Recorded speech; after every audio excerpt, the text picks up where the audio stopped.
most of them youth, you know, don't see the music as, you know, proper, you know. Them see the music as a way out of poverty, a way out of getting a car, a way out of getting a house, a way out of looking for them family. So it's not like say them have used the music as music. It's a means to an end them a deal with now, say, why if them could have get big like this artist and that the artist say, and no matter what it takes, them go and go do it. So them not have a principle that them a follow.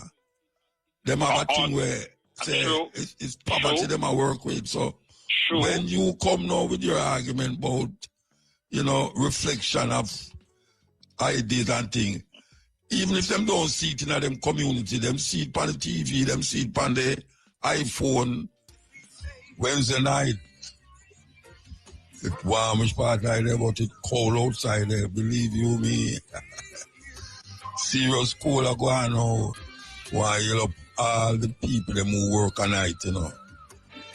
Yeah, we are talking about the security guard them, the dressmaker them, the carpenter them, the mechanic them, why you know all the man them who are patch tire up on the roadside. Where them want to do with it. Yeah, man, we're there with you. There with you. So we'll go through the paces. Until them call it Woman Month. Everybody have a month now, you know. Everybody have a month me need in them time, yeah. By the way, we were supposed to talk to Cardell Green at the night, yeah, you know. Anybody know who named Cardell? Yeah, from the Broadcasting Commission. Supposed to talk to him at the night, yeah. But I think coming up, yeah, it's tomorrow too. The thing is tomorrow. We're going to take the first break with you upon the cutting edge. We have a guest upon the radio, you know, it's long time. We don't talk to him. And here. Good afternoon, Mr. Green. Yes, the great Mutabaruka.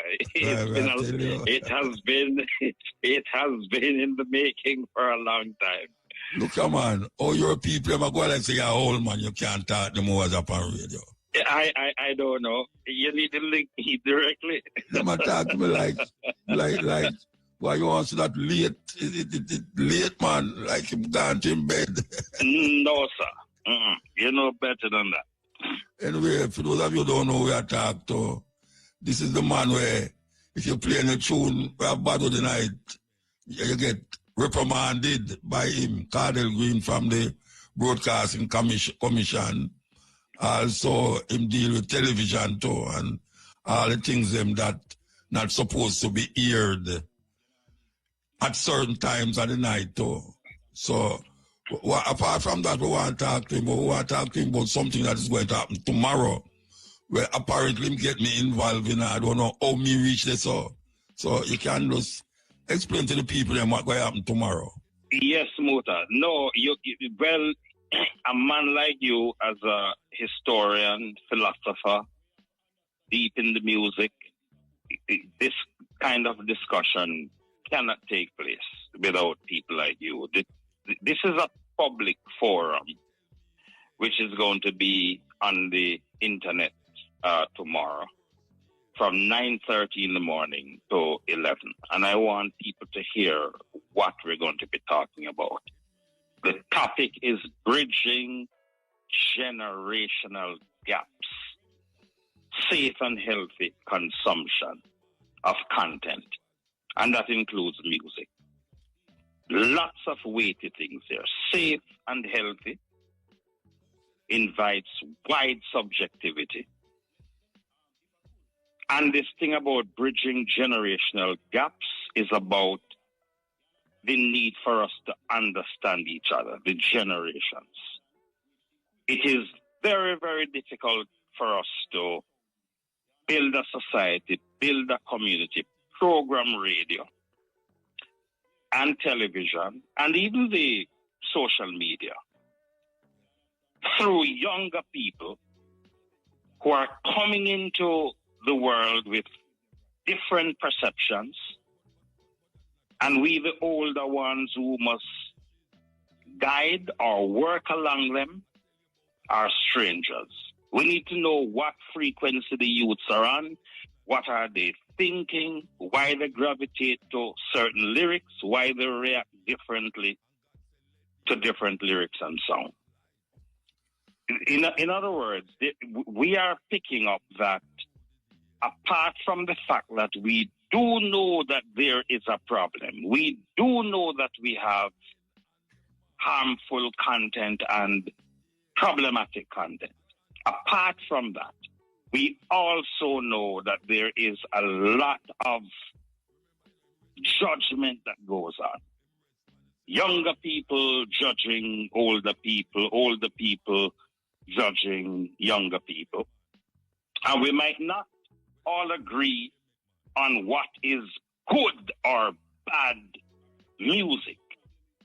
But I really do believe that if the generations start to talk together, we would understand that speech-created harms are real and challenging to address.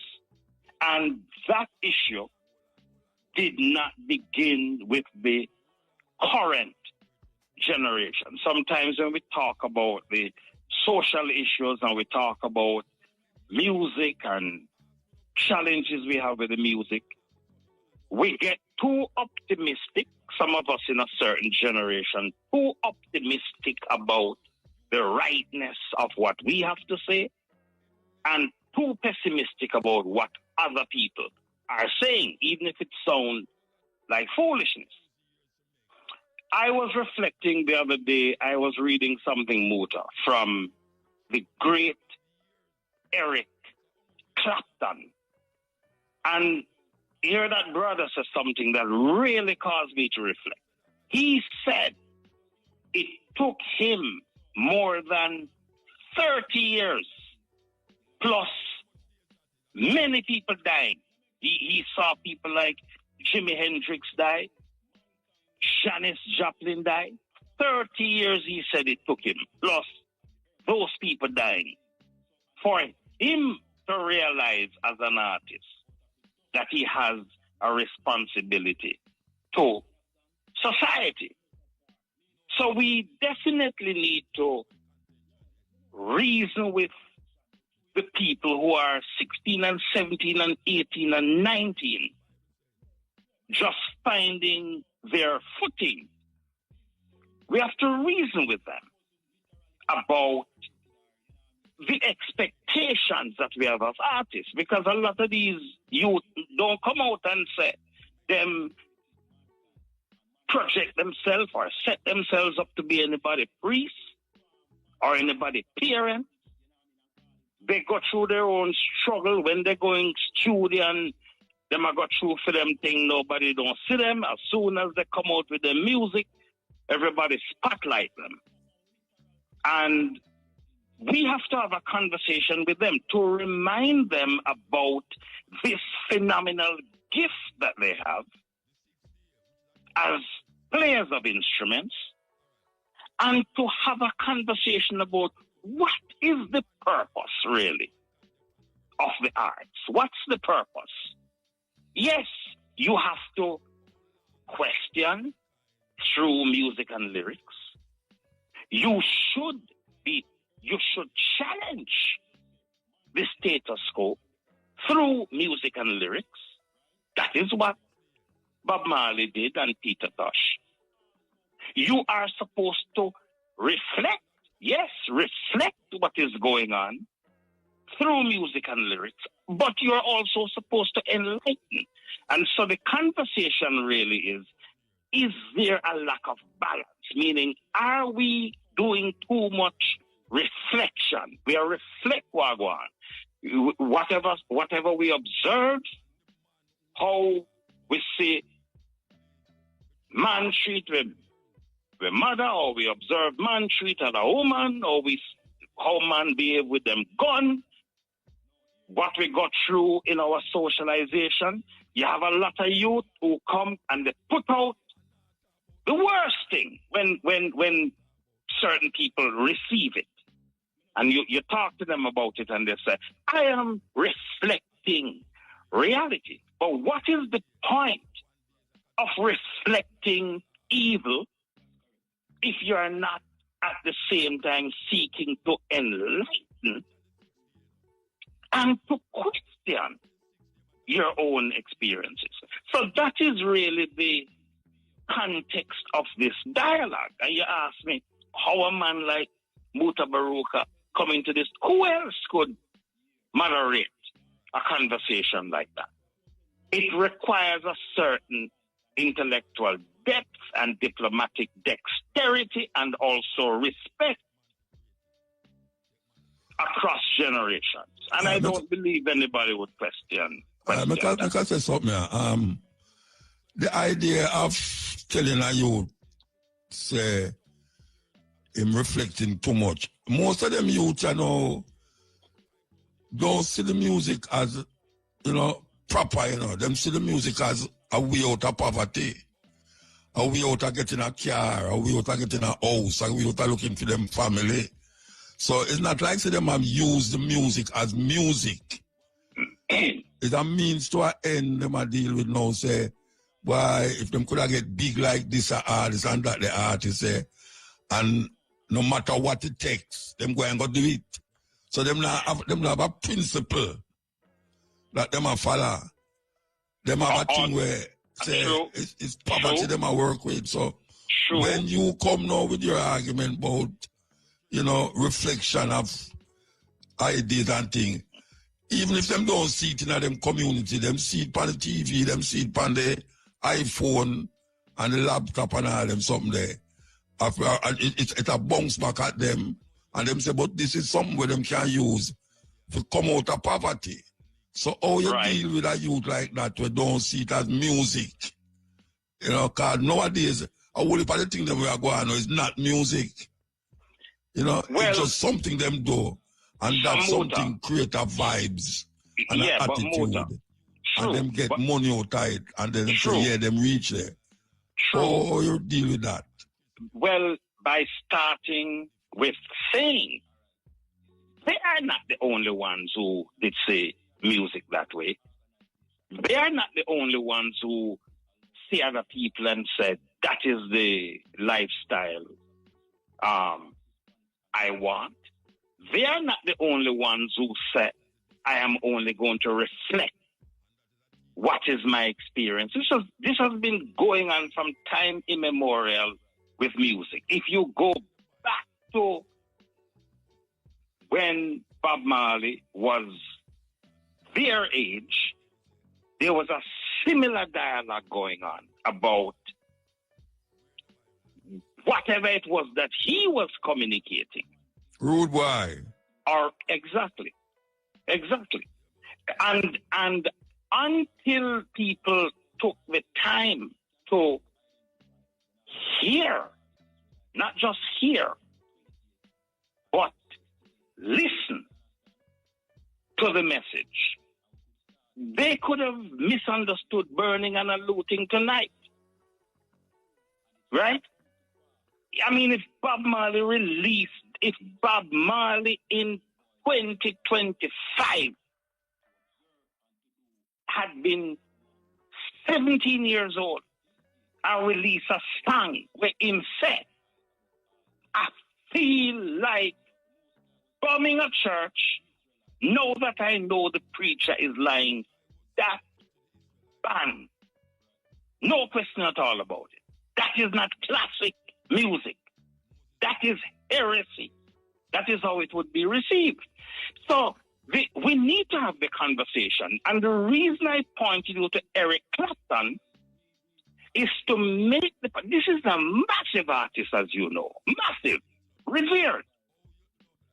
And if he says it took him 30 years and the death of Hendrix and Chaplin, this great artist, it took him all of that time to realize his responsibility as an artist.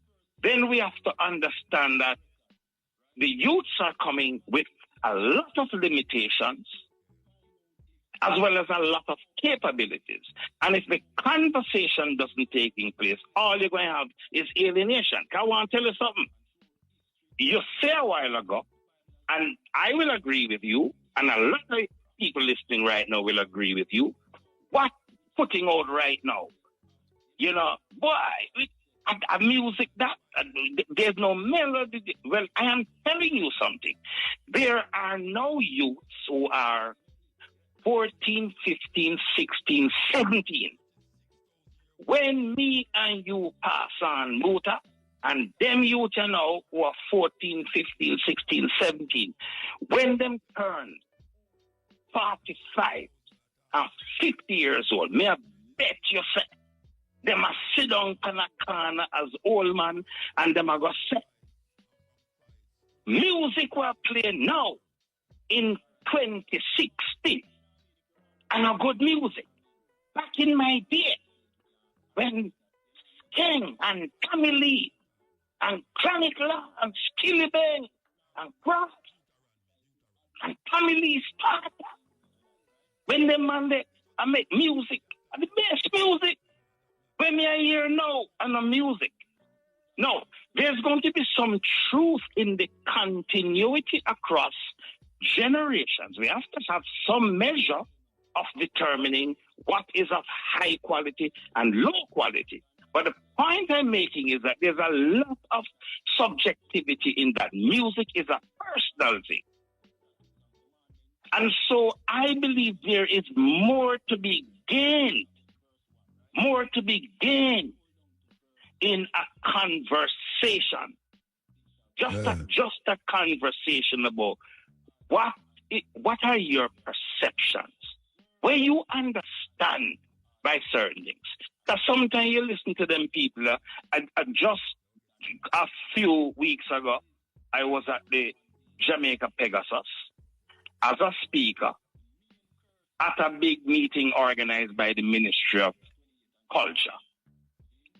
One of the people who them bring as a speaker was Valiant. It's the first time I sit down and actually listen to that youth on a stage. The whole thing was organized for young people. And his talk was one of the most motivational, powerful talks I'd ever heard of a young person talking to other young person. But it's the same man who put out Fully Dance. So there needs to be a conversation with him.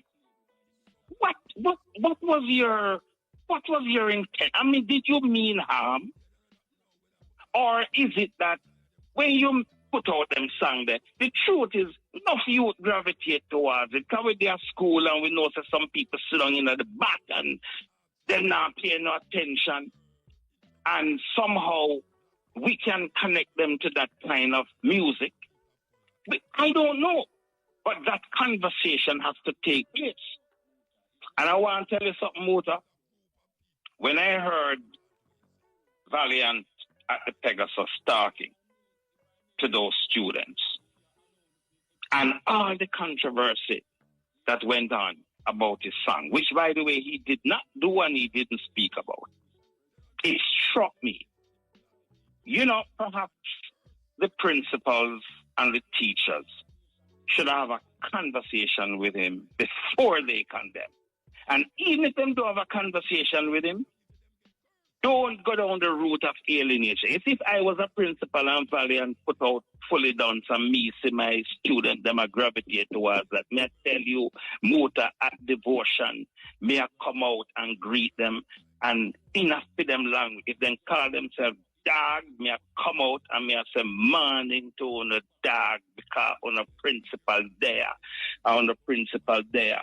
fully done, me fully done in lateness, me fully done in mediocrity, me fully done in bad parenting, me fully done in man beat in woman, me fully done in rich quick, me fully done in chopping, me fully done in the one get rich quick and drive car, I mean no want work. Me fully done in sell your body. Me fully done in bleaching. You see where I'm going? You way I say, I don't know if I see where you're going, but I hear where I say. Reverse psychology. But it's not going to happen if, first of all, we don't open ourselves to a total dismissal as distinct from, let me see how we can turn this around, or at least try to get an understanding. What socialization led to this output? What trauma led to this output? The socialization is that we are now more exposed to outside influence that take a hold of cultural expression in a Jamaica. You know, the fashion, the way we talk, the way we eat, the way we drink, and the way we relate to each other is totally different. When 50 years ago and I hear certain tune, I never said them tune, there was foolishness, you know. I used to listen to what my mother listened to. I never used to call her song them foolishness. As a matter of fact, I did find myself, I love them, that I start collect them. So when I youth hear all certain song now, I play a part one time and I play Dennis Brown and the daughter come to me and say, "We can play some reggae." So I say, "So what you call this?" She say, "You don't know, we could have just play some reggae." And that is a kind of a need for understand, but don't want to know something out of your set. Because really and truly, I never used to complain about what my mother listened to. I know say them youth, if you put on something where me personally I listen to now, I'm going to tell you say what kind of song that you play. When you play some, you know, our kind of music. And it behoves us to reflect on that, because the music education, you remember some years ago when this youth Depan Digital Rising Star sing a whole heap of Jimmy Cliff song. I can't remember his name now. He was the one who was up against Christopher Martin. And he was singing a lot of Nadi Virtue. Who that, Shane? Yeah, man. Hey, you're right. Yeah, man, we're good, man. Yeah, man, Nadi Virtue, yes. Matter. Yes, Nadi Virtue, right. And I heard, I think it's Frankie Campbell from Fab 5 told me the story that Jimmy Cliff go up to the university to be honored by the university, and Jimmy Cliff, when he got the honorary doctorate, started to perform, and you have some youth up there, song. A quarrel if him not have no original song for himself. Yeah, it's another version. That I'm to Babandi too. Well, it's music education, Muta. We talk about the youth and what they are lacking in. I agree with you entirely about your parents' music. I didn't grow up listening to my parents' music, because from the time I knew myself, my mother was a staunch 70 Adventist. So nothing don't play in my house that is secular music. But I know what you're talking about, because my daughter, when she was very young, me play Burning Spear in my car, and even if she never liked it, me turn it in a gimmickry and a dance, and I say I'm a favorite artist, and I flash my head like me have locks, and she laugh and she find it funny. And now you go and you ask her if she know Peter Tosh, if she know Burning Spear, if she know Heineken Mose, she going to say yes, but it's not her generation. So, but there are also a lot of different things that's going on now, Muta. You talking about parenting and relationship with your mother and relationship with your father in a particular context where you were parented. Whole heap of youth growing up now, they are barrel children. Them not grow up with the mother. Them move around from auntie to uncle to cousin. And even if they are in the house with their parents, they are strangers. They are on a device in a them bedroom, and the parents are in a device in their bedroom. So that kind of opportunity to influence, particularly Muta at a very young age, when they sap up everything. Right now, you got to talk to a whole heap of parents, and what I'm going to tell you say, is how for them baby brilliant, because the baby don't can even talk yet, and the baby can control the iPad and find them cartoon and watch what them want and TikTok and that kind of thing. There is I'm not no... talking about that. I'm not talking about that. The parents, I use the picnic, when I want to say picnic, the daughter clothes for go at the same dance where the daughter go. And sometimes the parents and the daughter buck up in the same dance hall and do the same kind of dance. True. You know, so all of that is something where we have to confront. But I want to go back to something. It's just weird that you mentioned Eric Clapton. I don't know yet, but I hear. So you have to tell me because you are the broadcasting man. I hear that on the band, I Shot the Sheriff. Total foolishness. A foolishness? Total food, just like you serious? Yes, Muta, just like how Queen Africa say, Daddy don't touch me there. She here say a ban that Broadcasting Commission ban. No go so. No go so. But no, me actually say if you don't do nothing else tonight, you do something tonight. If you don't do nothing else tomorrow, you do something tonight. Yeah. Daddy don't touch me there. It's not a banned song by the Broadcasting Commission. So look, let me tell you something. I would have resigned if something like that happened. That would have been total foolishness. I Shot the Sheriff is not a band song. No, there is no basis. You say. Let me tell you something. What is happening is that you have a lot of people who don't understand context and word and meaning. Yeah. Them don't understand, for example, why you have a youth sing, where all of them did come and, Egyptian sing, a hypocrite, him sing, she give me the tightest hole me ever get in my life, and that not ban. And I said, reflect on what Egyptian is singing. And he's not the first one. Me want me pianist. Me need me pianist. You bring intelligence to music. Yeah. Like the California and them. The California have a way to do that. Yes, it's about context. Long time girl may never see you. Come make me hold your hand. We don't say she held me tight. She hold me tight, girl. Right? No. Other people say it's a different hole he must sing about. But there's no way in which the Broadcasting Commission could come to that conclusion when you look at the word that he used in relation to other words. Cardell Green. Yes, sir. Cardell Green. She and I listen to you, and 100,000 people out there listen to you tonight. You are now telling Mutabaruka upon the cutting edge that I Shot the Sheriff and Daddy is not a band tune by the Broadcasting Commission. I am telling you that. And I'm going to go further and tell you something. You know, one of the reasons Broadcasting Commission don't ban songs, and that's the other thing though. People say, ban. Broadcasting Commission don't deal with artists. We deal with you.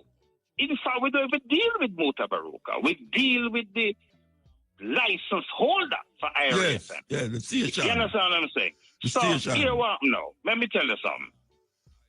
You know, my personal experience, it hasn't happened recently, but my personal experience, two things.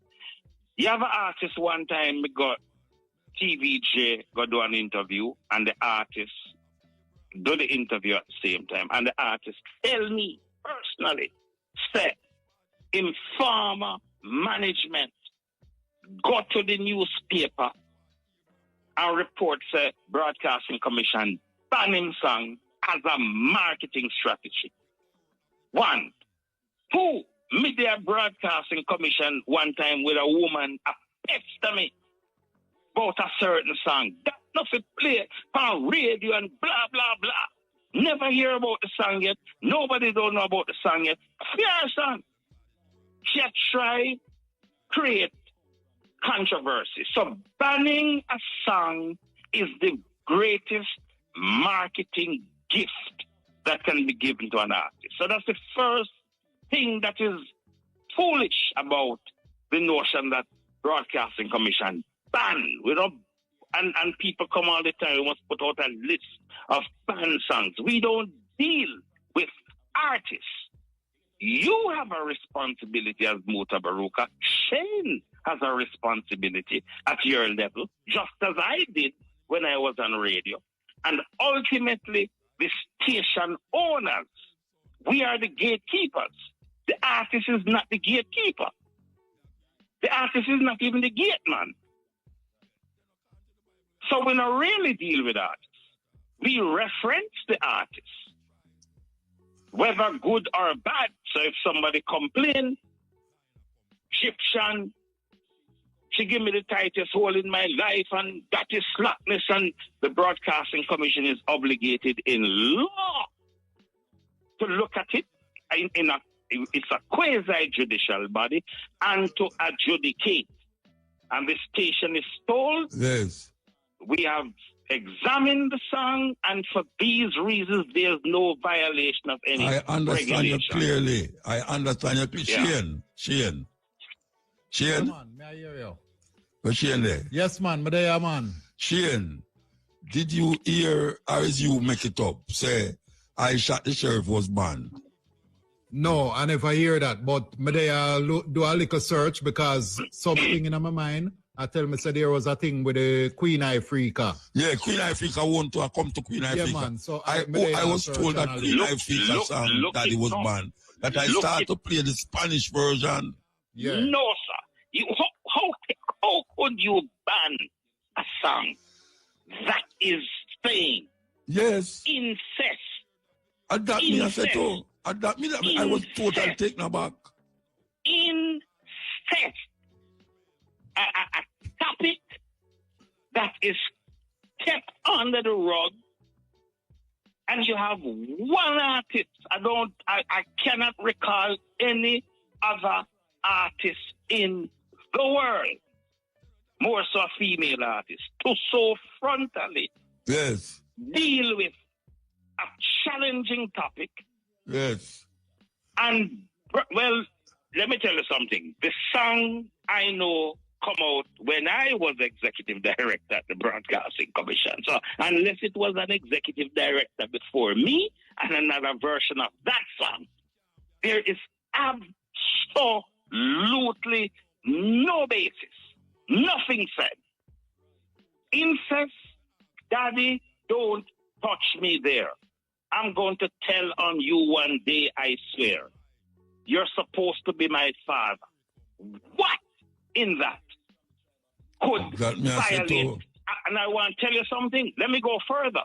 It would be a foolish holder of a broadcast license and a weak on-air announcer who would not challenge that openly and also through litigation.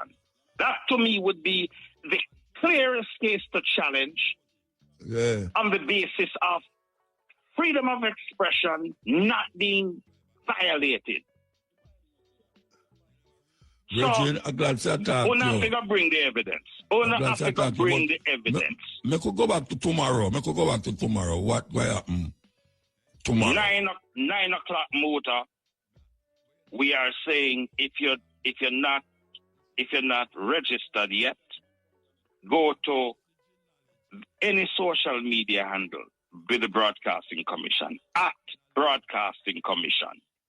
9:30 to 11. Muta will be moderating a discussion on bridging generational gaps, safe and healthy consumption of content. And you're going to hear the MC is Archibald Garden from TVJ News. The great Clyde Mackenzie is going to speak. The great Wayne Chen, who is the author of Reggae Roots, the story of Jamaican music, is a speaker. The great Andrea Dempster Chung, the co-founder of Kingston Creative. Two young people bringing their perspective. One of them, Courtney Jackson. Courtney, a young artist, the late Karen Smith and Jackie Jackson's daughter. And then you have a youth who is the guild president up at the university, and a social media influencer and a young gospel artist named Perry Cummings. Perry in Christ. So it should make for a wonderful discussion. Yes, definitely. Definitely. And as you say, it starts at 9:30. 9:30. 9:30 until 11. Yeah, so so I have to come out there because I have the stepping razor tomorrow morning, tomorrow afternoon. Yes. I have to be back here to set up for the stepping razor. Yes, man. You will be good. Don't worry about it. So, Carl, I want you to give thanks, and trust me, if you don't do nothing tonight, you do something tonight. And well, that I'm happy about that. Even though I play the Spanish version, because I don't want to get the station, no problem. No, sir. But now that you say coming from the, I don't know if it's an ass or I don't know which smoke it come from. No harsh. May we take personal responsibility. No. They don't want to take the whole world here. You say that. May I tell you something? Let me be very frank with you. It would be diabolical, near heresy. I cannot hear anything in Daddy Don't Touch Me There. I know you're it neither. I know you're not in the football. Would justify it not being played. You know what I think? I believe you have people who, for whatever reason, don't want to play that song, and the easiest thing for them to say is Broadcasting Commission said don't play. Yeah, easiest thing. I want to tell you about the next one where I hear to them band too. But I will Uno band. Daughter told me so she get it from a letter from, I don't know which part she get it. And the tune by Dennis Brown named Caress Me? No. Yeah, you have a tune Dennis Brown sing Caress Me, girl. Them say girl, love me, girl. No, me not. All right. Well, you can go Google it when you don't talk, and tomorrow let me play it for you. So we want to give thanks, Cardell. We give thanks. Every time, anytime, Muta. Respect. All right, so tomorrow we'll deal with it. Shane! Yeah, man. Bless up, Cardell. One love. Yeah, Take man. it easy. All right. Okay, that was Cardell Green from the Broadcasting Commission. And the whole world hear him say it, I'm so glad that I bring it up, Daddy, Don't Touch Me There is not, and I repeat, it's not a band song. It can be played on the radio. I Shot the Sheriff is not a band song. It can be played on the radio. Take it, tell them, say, you hear it from Muta program. If you don't want to get yourself in, no problem. Tell them, say, you hear it Muta program from the highest authority. The highest authority from the Broadcasting Commission. We want to play this clip. It's a clip with an American white man and a native from Turtle Island. We call America Turtle Island because that's what them call it.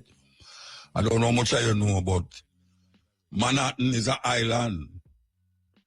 Yeah, Manhattan is an island.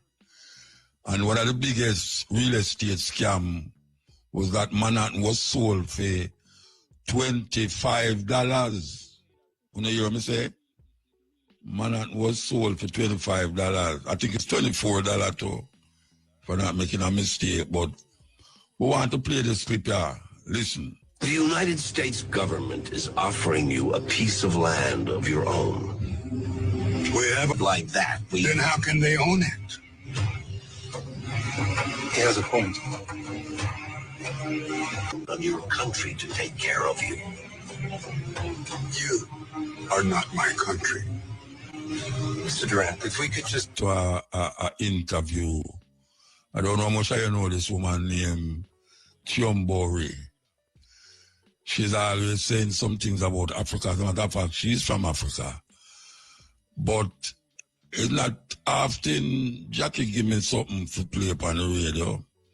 And I listen to it and I say, I'm going to play it. I'm going to play it.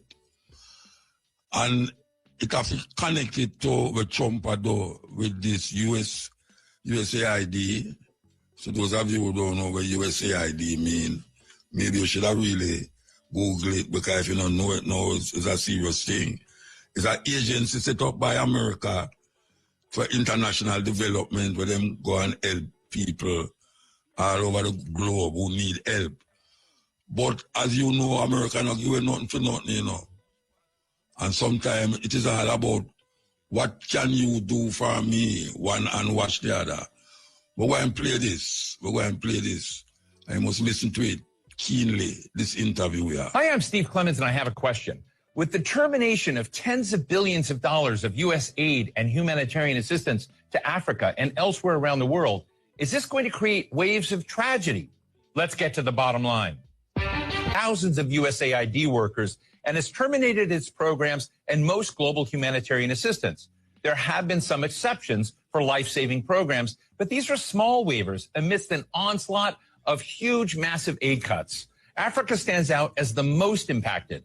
But what may disappear? Humanitarian assistance, infrastructure support, medicine and food programs. These are all substantial for countries like the Democratic Republic of Congo, which receives about $1.34 billion each year. Ethiopia, which gets about $1.2 billion. Sudan, nearly $800 million. And other major grants going to Nigeria, to South Sudan, Kenya, Mozambique, Uganda, and more. But some see a silver lining in this gutting of U.S. support for the continent. With aid, they say, there has been substantial political meddling and resource exploitation that has demeaned and sidelined African empowerment and economic growth. So rather than trauma with the USAID cuts, there could be opportunity, they say. Today, we're talking with Ambassador Adikana Chihombori Kwao, a medical doctor and former permanent representative of the African Union to the United States. Ambassador, it is terrific to have you with me in stage here in studio. Let me just ask you, if I look through the USAID programs, some of which have been cut off, in Congo, there's an aid group, Action Against Hunger. This says they're treating tens of thousands of malnourished children. In Ethiopia, food assistance stopped for more than 1 million people, as we've seen these AID cuts go into force, really across the board with very, very few waivers. How is Africa feeling this moment? Do you see this as a story of tragedy, or is there something else that we need to be looking at? I think there's something else we need to be looking at. There is need for readjustments. There is need for realignment. We need to understand the real reason why USAID is in Africa. And not just USAID, but other NGOs. You look at DFID, which is the British equivalent, and many other smaller ones. Their sole purpose was to act as if they're coming to rescue Africa. They're coming to fill in the gaps in government services, gaps in education, gaps in healthcare, gaps in humanitarian services. They're coming in the guise of addressing issues to do with human rights, issues to do with environmental protection and social justice. They are coming in claiming that they're introducing grassroots initiatives that are going to help the people. And so they use that as a way to go into the most remote parts of Africa. They're talking about government advocacy. When you look at it on paper, it all looks really good, but they're actually wolf in sheep's clothing. They are using that open access sounding humanitarian to constantly destabilize governments. I can tell you right now, the majority of African leaders, and not just African leaders, but leaders in the developing world, are celebrating the exit of USAID. I was listening to a program, I believe it was CNN, and I was jumping up and down. It was a government official from Hungary. He was echoing the same sentiments. He said they are happy USAID is leaving Hungary because they are always supporting opposition.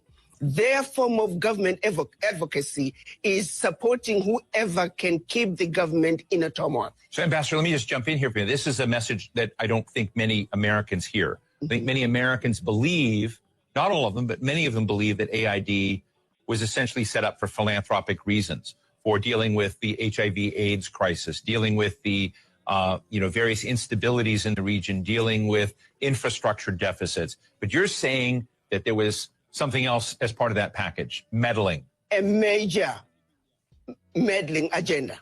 Major meddling agenda. The majority of some of the workers, now the average USAID worker may not realize it, but quite a few of them are also operatives who are underground, and their major agenda is to destabilize governments, destabilize countries. If you think about it, their sole purpose, for example, filling in the gaps in healthcare and education, where is the change? Show me one country that USAID was in and education improved. Show me what country where USAID was in and healthcare improved. The social services they're bringing, it's peanuts. The American taxpayer needs to know the billions of dollars that are being given to USAID, a fraction is making it to the people. One of the highest profile medicine programs is PEPFAR, which both Republicans and Democrats here in Washington are really having outcries about. It was one of the signature programs of President George W. Bush to try to respond to the HIV/AIDS epidemic in Africa. What's the view on that front? Let's look at what HIV/AIDS was used to do. We know of a program that was run out of South Africa where they actually were injecting people with the virus. The reason some of the AIDS virus spread as rapidly as it did in Southern Africa, there were some very dirty games being played on African people. They were using Africans as guinea pigs for experimental activities. Even when you look at every aspect, they're using us as guinea pigs. Yes, there is some good, a percentage of some good, but not all of it is done with good intentions. You look at agriculture, they're destroying African agriculture by introducing those GMOs. You plant your seed in one season, your soil is finished. We used to have seeds that we can use from one season to the other. The introduction of GMOs through these agencies, USAID is one of them. We're destroying Africa in a massive way. A little good is coming out, but by and large, the end result, they mean no good. They can turn around and give us an inventory and say, as long as you have been in Africa and also other parts of the world, show us your success rate. You claim you are helping governments with education and healthcare. Show us your success rate. But I also turn around and say, African governments, why do you need this little aid to assist you in providing proper healthcare, proper education? The average African government can afford to provide those services for their people. I happen to have many friends that work for USAID, both in the field but also in Washington. And I have to tell you, I know that they believe that they're doing good, that they're trying to move the needle for those that are in desperate situation and desperate conditions. I think it's very interesting to raise the question of what the other political purposes are.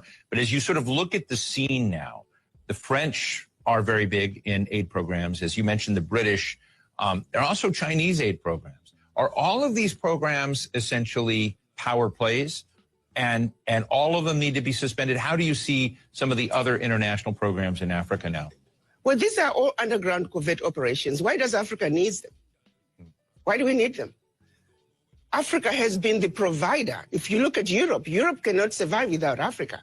One situation that people don't realize, post-World War, when the US came up with the Marshall Plan, what they don't tell you is that the contribution through exploitation of African minerals was actually the biggest funder of the European Recovery Plan, ERP, aka the Marshall Plan.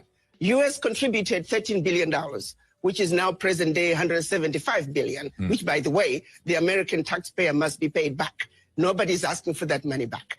But what they don't tell you is that Africa, through exploitation of its resources by the Europeans, was actually a much bigger contribution to the European recovery post-World War II. Nobody talks about that. Why does such a continent that did so much to help Europe recover continue to be so poor? Let's be realistic here. Let's not talk about peanuts. Africa does not need the aid. What we need is for those who are exploiting Africa to stop. Africa has everything it needs. If Africa could have contributed as much as it did to the recovery of Europe post-World War II, why wasn't Africa equally developed? So what happens next, Adikana? You and I have talked about this before, and the exploitation of minerals, of uranium, of cobalt, of nickel, et cetera, and many other rare earths, which is apparently very much on President Trump's mind, because we see the negotiation for rare earths with Ukraine.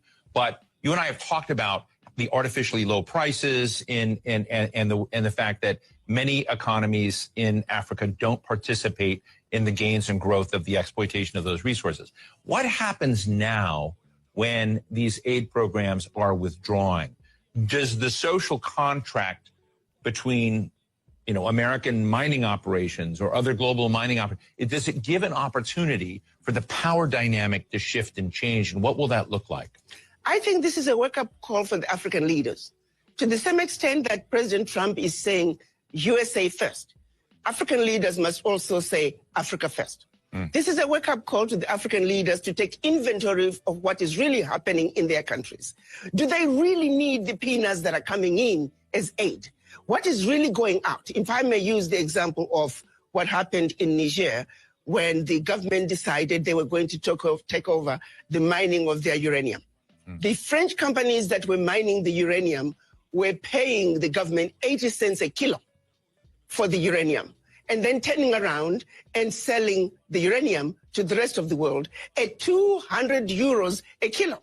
So that one move from the Nigerian government to say we are now going to take ownership of our own uranium, they went from realizing about $1 billion in uranium resources to over 300 billion a year. Do you realize what I'm talking about? No amount of NGO could bring that kind of money. And this is only one mineral. Now imagine the country taking inventory of all their minerals and benefiting from their natural resources like the rest of the countries in the Western world. That is what African leaders need to look at. Do you see that in the horizon of African leaders right now? Do you see them? Who do you see as the standout winners of that kind of change? And who do you think is still chasing AID contracts? Let me tell you, we need to look at what's happening in Burkina Faso, Niger, and Mali. President Traore is standing up. He is saying the natural resources in Burkina Faso, they belong to the people of Burkina Faso. Niger is doing the same thing. Mali is doing the same thing. Every leader must look at what's happening in the Sahel nations to say, like anybody else, you must take care of your people. You have your natural resources. You have everything you need to take care of your people. Why do you continue to be beggars? Look at what is being brought in by not only USAID, but all the NGOs in your country. It's peanuts. It's a joke that the African leaders should continue to be beggars of peanuts when you are looking and allowing billions to get out of your country year in and year out, if not trillions, in natural resources that your people should be benefiting from. It is a wake-up call for African leaders to wake up and say, President Trump is saying, US first, America first. You too must say, your country first, because you have everything it takes. It is a joke. It is embarrassing to see I have not seen any African leader cry over USAID living. I can tell you for a fact, the average African leader privately is celebrating the exit of USAID because they know what is really going on. Let me ask you a geopolitical question. And again, you and I have had the opportunity on the show to talk about it before, which is the relationship of the United States broadly with the African continent. Now, I realize the continent has a lot of different nations, different countries that are part of it. But President Trump is not known to care much about Africa. He has talked about it in very derogatory language. His comments about USAID have had nothing to do with Africa. They've had to do with downsizing the scale of government and the perception of corruption and policies that are not consistent with his own. He's not framed any of this in terms of African needs or whatnot. So when you think about that, what do you think is the possibility of changing the dynamics of the relationship between the Trump administration and African leaders when it doesn't seem to be on his radar screen? To be honest with you, why should African leaders care? Why should Trump care about Africa? He shouldn't care about Africa to the same extent that the African leaders really shouldn't care about a relationship either. If the relationship can be worked out, that's wonderful. But if President Trump is saying I have a mandate from my own people to take care of my people, and I'm doing what I need to do to take care of my people. African leaders need to take that same position. You see, it takes two to tango. If President Trump does not want a relationship with Africa, Africans shouldn't be begging for it. Are you with me? Do you think this will transmit to the way Africa deals with Europe? With France, with Germany? I'm hoping that this will translate into African leaders looking from within, because they don't really need to keep looking outside. They have what it takes. It's a wake-up call, just like what happened during COVID. It was a wake-up call for African leaders to realize that you must begin to look within Africa to take care of yourself. When the chips were down, the world walked away from Africa during COVID. So that's a reality. No supplies were coming to Africa. Africans were not manufacturing anything, and African leaders were forced to look from within. This, I'm hoping, is another wake-up call where African leaders also begin to realize we must look from within. But let me underscore this. The average African leader and majority of leaders of developing world, I can tell you, they are celebrating the exit of USAID, and we hope that there will be exits of many other NGOs that are carrying out nefarious activities in Africa and anywhere else in the developing world in order to further the agendas of their governments, which is to continuously destabilize, divide, and conquer. To be quite candid, Ambassador, much of the world looks at the African continent as a gold mine, as a diamond mine, as a mine for precious materials and resources, which we've talked about.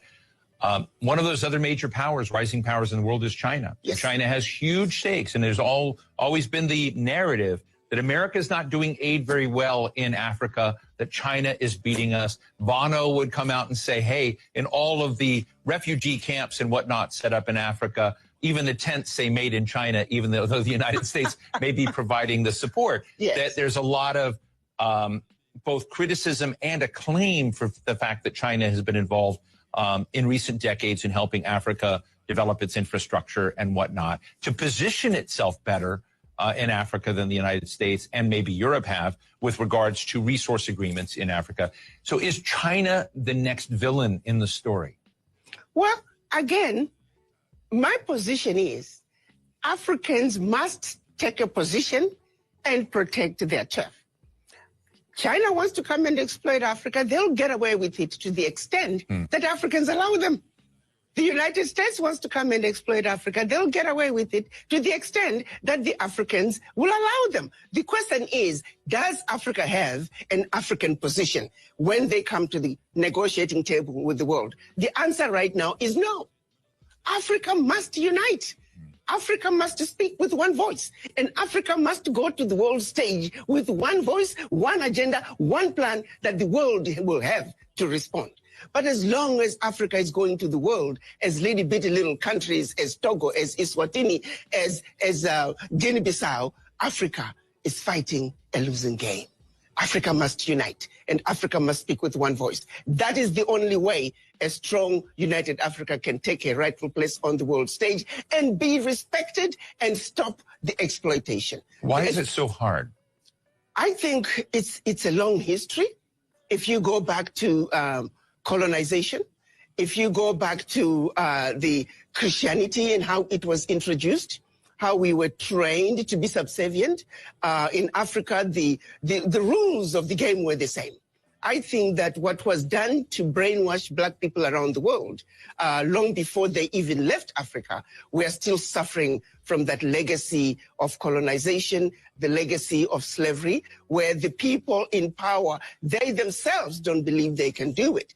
We still have leaders who believe you can't make it unless you're working with white people. We have individuals who think only something brought in by white people is what's likely to succeed. With that kind of mentality, it is a very difficult battle. Our battle to succeed, to unite as the African continent, it is a battle of the mind. And each and every African must realize that we are defeated where it matters the most. We want to come forward. Just a little piece left, but, it's the time when... And she's setting some points that we need to think about. Marcus Garvey, words them just are floating on my head when me hear she talk. Africa must look about Africa. Africa for Africans. Those at home and those abroad. You see, Donald Trump come and say America is America. And he must say, him not take no foolishness from the rest of the country them and all these things. He must look out for America. So why is Africa not looking out for Africa, but to continue to make these people come in our countries, our continent, draw out the mineral resources, and then colonize us again very secretly with them politics and them religion. So this sister is right on the button. Legacy of colonization, the legacy of slavery, where the people in power, they themselves don't believe they can do it. We still have leaders who believe you can't make it unless you're working with white people. We have individuals who think only something brought in by white people is what's likely to succeed. With that kind of mentality, it is a very difficult battle. Our battle to succeed, to unite as the African continent, it is a battle of the mind. And each and every African must realize that we are defeated where it matters the most, which is the mind. Brainwashed to the core. Brainwashed to not believe in ourselves and what we can do as individuals. Wherein lies the problem. I won't call them nationalists, but our continentalists are those that are trying to, as you say, take stock of their situation and raise up Africa and their nations by their own bootstraps to be less dependent on external countries and investment and aid. Is that flavor beginning to take hold? Is that sort of leadership being, is it more and more evident, or do you think you have a big lift ahead? I think what's happening in the United States through President Trump is going to make them realize that this is what you need to do. You're going to have to pull yourself up by the bootstraps. President Trump is saying, I have a mandate, America first. So you Africans, are you going to sit back and just wait and see the next move that President Trump is going to make? Or you're going to also say, I have a mandate from my people, and I'm going to do what I need to do. Take inventory of what you have in your country. Use it and use it wisely. No more begging. You don't need to have anybody filling the gaps in your educational system. You don't need anybody filling the gaps in your healthcare system. You don't need anybody creating initiatives in the most remote parts of your country because they claim that you, the government, cannot have access to that. How can somebody come from all the way from the United States, all the way from Britain, and access the most remote part of your country that you in your country cannot access? It is the most stupid thing. When you listen to the justifications and the explanations as to why they are there, it's a joke. And this needs to stop. Just finally, Ambassador, when you look at U.S. behavior retracting, we've just got a minute left, but I would love to know from you, what do you think about the UN? What do you think about the International Court of Justice? Because probably the contraction that we're talking about is going to happen in a lot of institutions. Do you worry that Africa will be worse off without those institutions? No, those institutions were created after the Second World War. United Nations, it took 4 weeks to create the United Nations. Why? In order to help the recovery of Europe. The World Bank, the IMF, it took 3 weeks to create them after the Second World War in order to aid in the recovery of Europe from its own self-implosion and destruction. So no. These institutions were not created to benefit the developing world. To the contrary, they were built to steal from the developing world. Their success is based on the failures of the developing nations where they have been stealing from. So no. We must celebrate what President Trump is doing by exiting the United Nations, by exiting the World Health Organization. We need the U.S. to exit the World Trade Organization because they're doing nothing on the African end. They're giving a blind eye to blatant exploitations, unequal, uneven trade policies that are hurting Africa. You take, for example, cocoa. Majority of the cocoa coming out of the world comes from West Africa. And yet it's only recently that African nations were allowed to add value to their cocoa. The World Trade Organizations, we may have a sister in charge. Well, Ambassador Adikana Chihombori Kwao, grateful. Whenever I talk to you, it is a new reset for us to hear your very fresh takes on the world. Ambassador Chihombori Kwao, thank you so much for joining us today. Thank you, Steve, as usual, for having me. It's been wonderful. I always enjoy talking to you. Thank you. I appreciate your good work. Keep up the great work. Yes. Chihombori. Shut out the thing, and you see, the problem with these things, is that when you tell people, say, Africa is a rich continent, they must say they know so much poor people there. And there's so much different aspect of it where you can look on. One is colonialism. Two is that these countries come like sheep, but them is wolf. Them come dig out the mineral resources, which is now the people them, the youth them from Burkina Faso and Togo and Mali and now Senegal. I come and I say, but wait, we not get nothing out of this. All them do is send military going to your country in case of anything. And then them dig out resources and carry it go away. And make billions of dollars. While Africa still remain poor, even though it's the richest continent. So now Donald Trump come and show them, say, look here, America, we are dealing with, So you see all the money that we are giving all over the place.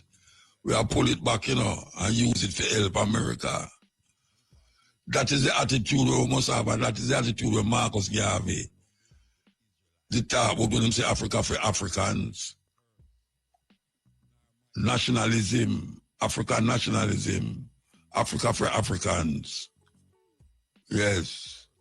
Maybe you have to take a book out take a page. You say take a book. Maybe you have to take a page out Donald Trump book where he might look towards America and exploit the people them in America. Just like how Biden and Kamala Harris they go down to Africa. Well, Kamala them same go down there.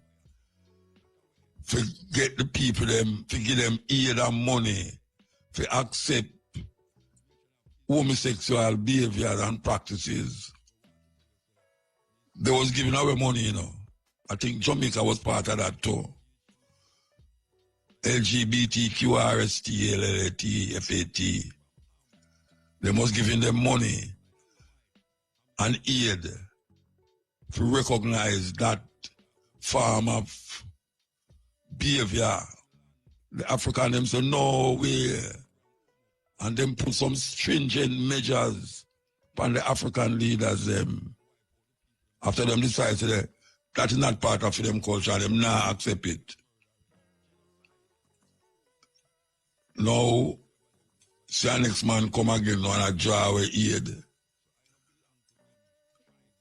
Warm to the African people them. Warm to the leaders in Africa. Where them there. Come forth, Mama Africa. Hello, Mama Africa. How are you?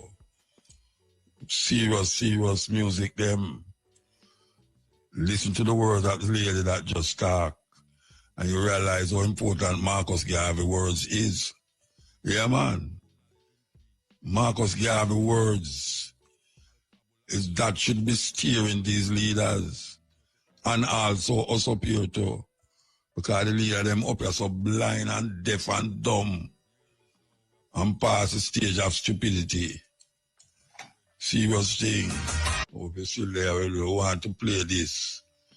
Well, if people don't know what is going on in Africa, and it might look like nothing is happening, but there's so much things that is happening in Africa right now that we need to keep up with it, Like we're going to play, so now we're going to play this. Listen. What if the next big breakthrough in energy didn't come from a Silicon Valley lab, but from a workshop in Zimbabwe, Africa. Imagine a car that never needs charging, unlike Tesla or internal combustion engine cars powered by fuel. These new cars and a racing motorbike are being powered by something called microsonic energy. This is the reality of Zimbabwe-born inventor Maxwell Chikumbutso, a 44-year-old man and a high school dropout. The vehicle uses what we call the microsonic energy device. Microsonic energy device, which is the device that I personally invented in 2009, which harness radio frequencies, converted it into energy. As you know, radio frequencies, they are measured in nanovolts, meaning to say that less than a volt, they are just like nothing. But we find a way of harnessing it through the creation of the 70% of the components in the microsonic energy, which I tailor-made to that designed. So with this car, you can also use it to power your house. It is a moving generator. When you drive from work back to your home, you can connect your power cable, then you can power your house. It gives you 15 kilowatts power to power your house.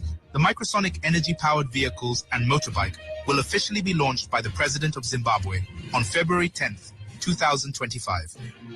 These cars promise an unlimited driving range, top speeds of up to 220 kilometers per hour, and the ability to power your home just like a Tesla, all without ever having the need for even just a single charge. But his journey hasn't been easy. Years ago, Chikumbutso was poisoned in the US, losing his business partner in the process. He even received threats on his life. Despite these challenges, he persevered, driven by a belief in his vision. We were poisoned at that time. Tukachedi didn't make it. He died in January 2017. I survived by the grace of God. So I was always in Zimbabwe and making South of America until SE heard about myself. Then he invited the president, yes. Then he invited me to come back and put my base in Zimbabwe. So right now I'm based in Zimbabwe. Best advantage, they put it, the driving range is unlimited. I charge is where I use my kids. I'm going to driver for the next 20 years. In the motor carriage, she have a market. It's a samurai place. Yeah, from 2015, we have been working hard, testing it, homologations, CPCA certifications, ISO certifications, FCC standards. Even when it comes to Zimbabwe, it went through VAT. I am not going to. You are the inventor. Yeah, I'm the one who invented the technology. Maxwell Chikumbutso's story is as incredible as his inventions.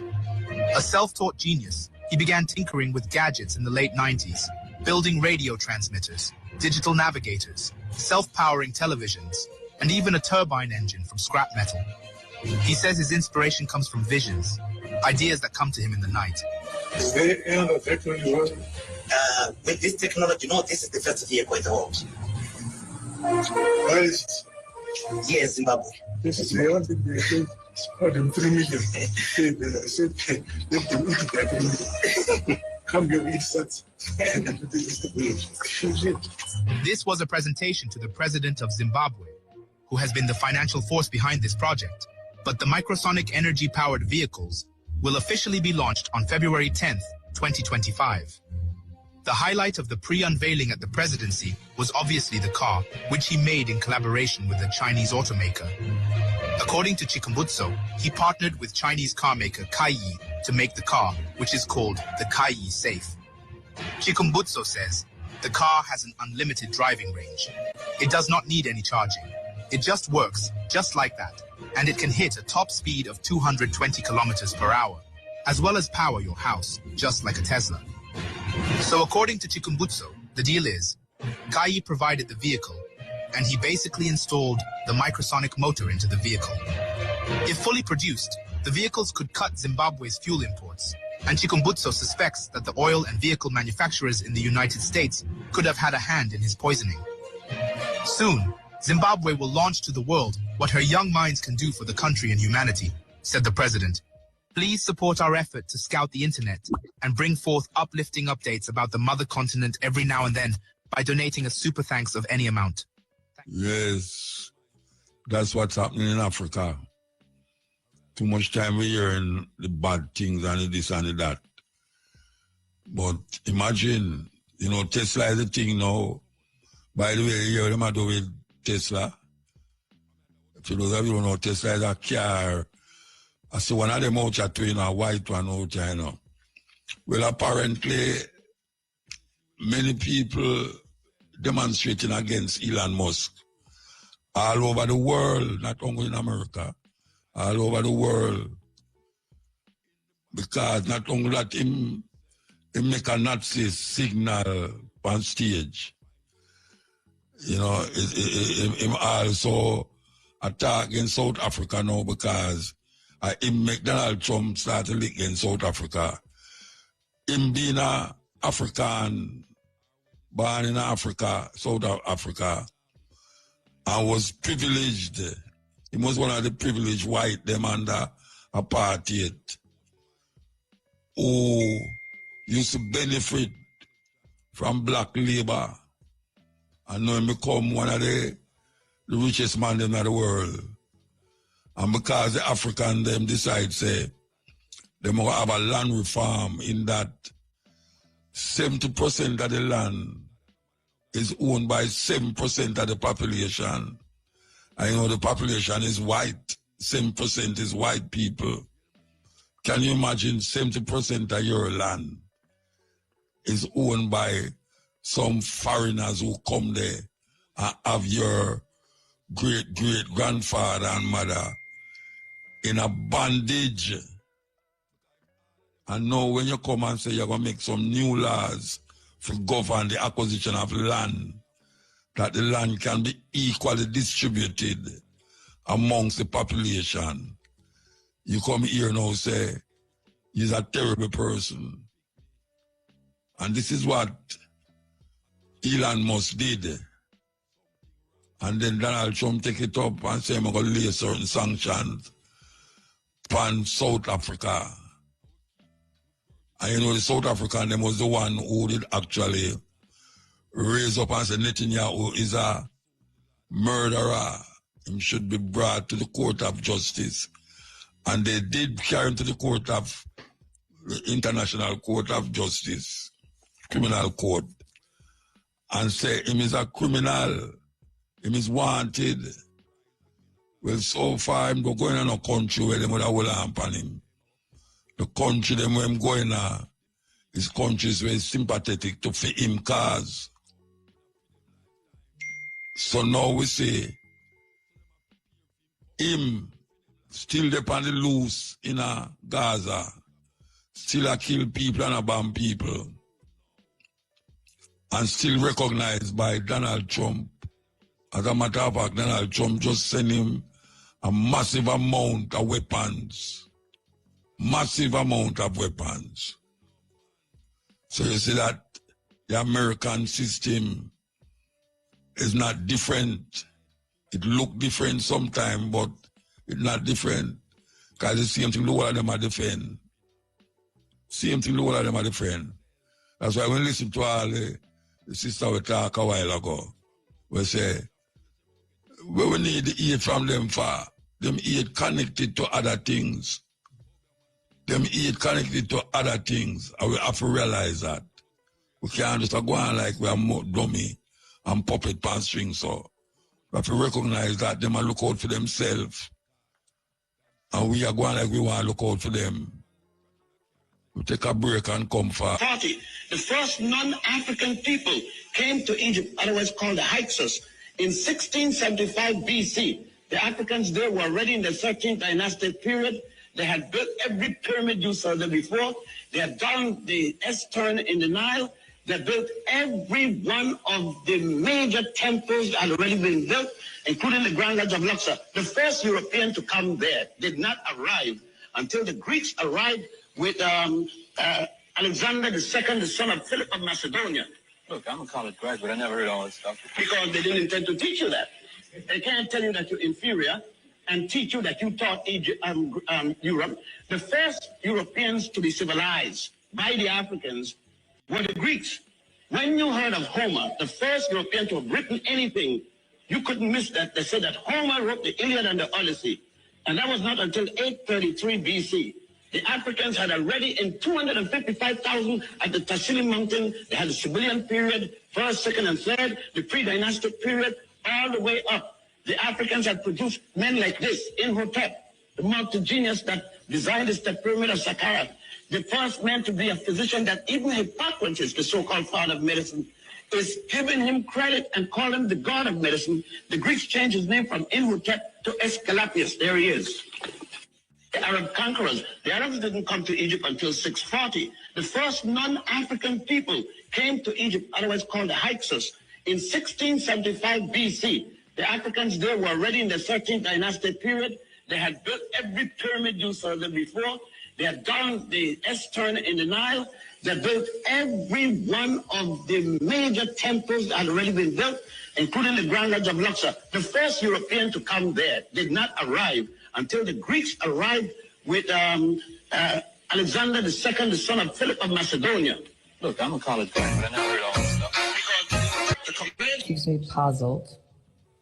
Despite having studied finance and economics at the world's best universities, the following question remains unanswered. Why is it that 5,000 units of our currency is worth 1 unit of your currency? Africa, in every possible way, since alternative resources are scarce out here, and nearly surviving on the mercy of the West. Well done, Oxfam, that continuously run multi-million-dollar advertisement campaigns depicting charity porn, charged with German intellect and technology, and maybe some Italian pasta. We want to share with you our wealth and invite you to share with us on the post-colonial free meal system. Foreign exchange reserves from African countries based on colonial debt they force them to pay, over-exploiting the resources they depend on as nourishment. Natural selection would sooner or later... Yes, Mandingo. Yes, Muta, but a long time I wait. Anyhow, we still celebrate my birthday, which was Tuesday the 18th, and my daughter yesterday, Wednesday the 19th, March. Listen, me still celebrate my birthday, which was Tuesday the 18th of March. Yeah, man. Yeah, okay, and my daughter, which was the 19th of March. Okay. Anyhow, so you're about 89, you know? No, man, 16. 16 years old. Yeah, man. Okay, all right, sir. Yeah. All right. Wednesday, the 12th of March. You know the same today for me, tomorrow for you. Yeah. Keith Rowley, the Trinidad and Tobago Prime Minister, African, announced in reaction to the British decision that as from the 12th of March, people from Trinidad and Tobago have to have visas to come to Britain. While in the 1990s, the boy Tony Blair and Home Secretary David Blunkett stopped Jamaicans from coming to Britain without visas, right? And none of the people from the other islands protested and said anything. But now, Keith Rowley, who is stepping down as Trinidad and Tobago Prime Minister, is vexed and cursing the British for now saying that Trinidad and Tobago citizens have to have visas, like Jamaicans, to come to Britain.